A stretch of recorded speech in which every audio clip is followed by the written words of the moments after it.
Assalamualaikum warahmatullahi wabarakatuh.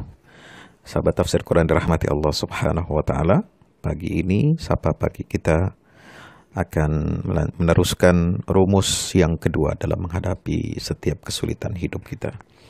Apa rumus kedua menghadapi kesulitan hidup kita? La yaqdirullahu syai'an illa lihikmah. Ketahuilah bahwasanya Allah tidak mungkin mentakdirkan sesuatu melainkan pasti ada hikmahnya.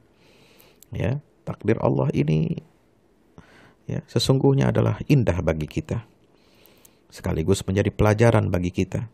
Bisa jadi kita kalau diberikan terus-menerus nikmat, kesenangan, kebahagiaan, kita bisa jadi lupa diri, lupa kepada Allah. Maka sesekali Allah berikan kita sakit. Sesekali Allah berikan kita kesulitan hidup. Sesekali Allah berikan teguran agar kita terus-menerus mengingat Allah Subhanahu wa taala dalam keadaan suka maupun duka. Ya, setiap takdir yang Allah berikan kepada kita sesungguhnya adalah untuk mendidik kita lebih baik. Ya, Nabi SAW pernah mengatakan, "Idza habballahu 'abdan ibtalahu." Jika seorang hamba dicintai oleh Allah, maka dia pasti akan diuji oleh Allah Subhanahu wa taala. Ujian itu sebagai sarana untuk meningkatkan derajat ya seorang hamba di sisi Allah Subhanahu wa taala. Maka kalau kita lihat peristiwa yang dialami oleh Nabi Musa alaihissalam ketika belajar dan berguru dari Khidir, ya, hamba Allah yang saleh, yang diberikan ilmu dari sisi Allah langsung. Maka di situ takdir berbicara kepada kita. Ya, Nabi Khidir itu hanya sebagai alat saja, sebagai sarana untuk mewujudkan takdir Allah. Ketika dia melubangi kapal, ketika dia membunuh anak yang masih belia, ketika dia membangun tembok yang roboh, yang hampir saja roboh, itu semua ada hikmah di baliknya. Ya, wa ma fa'altuhu an amri. Itu semua yang aku kerjakan bukan karena kehendakku, tetapi itu adalah kehendak Allah. Dan di balik setiap musibah, setiap takdir itu Allah ajarkan kepada Nabi Musa alaihissalam bahwa dia memiliki hikmah. Ya, wa ammas safinatu fakanat limasakina ya'maluna fil bahr fa aradtu an a'ibaha wa kana wara'ahum malikun ya'khudhu kulla safinatin ghasba. Ya, perahu yang dilubangi itu, ya, kenapa dilubangi oleh aku, kata Khidir, karena Allah memberitahukan kepadaku bahwasanya ada di seberang sana raja yang zalim, yang selalu berbuat aniaya, yang akan menyita setiap kapal yang melewati wilayah perairannya.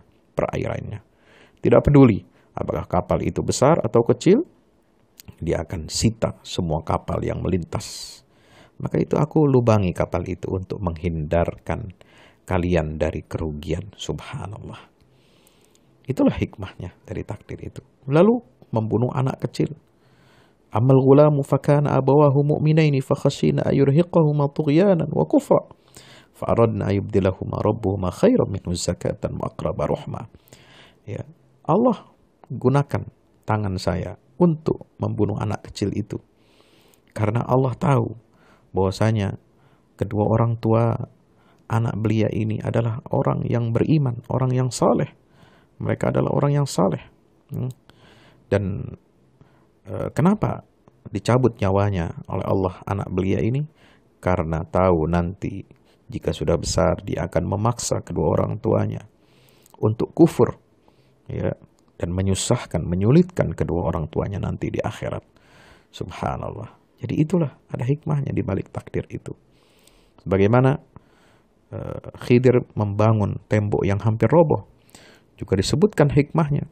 Ya, wa amal jidaru fakana li ghulamaini yatimaini fil madinah wa kana tahtahu kanzul lahumā wa kana abuhuma salihah fa arada an yablugha ashuddahuma wa yastakhrija kanzahuma rahmatan min rabbik.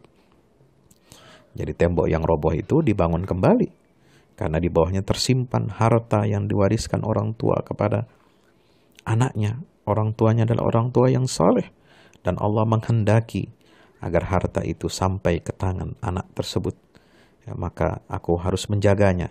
Dan aku harus bangun tembok itu yang hampir runtuh. Subhanallah, itulah takdir ya, yang telah diajarkan kepada Nabi Musa alaihi salam. Pelajarannya adalah, mari kita hadapi setiap kesulitan hidup itu dengan hati yang gembira, dengan optimisme atas rahmat Allah subhanahu wa ta'ala. Karena kita meyakini bahwa Allah tidak mungkin mentakdirkan sesuatu baik atau buruk bagi kita, kecuali pasti ada hikmah di belakangnya. Wallahu a'lam bishawab. Wassalamualaikum warahmatullahi wabarakatuh.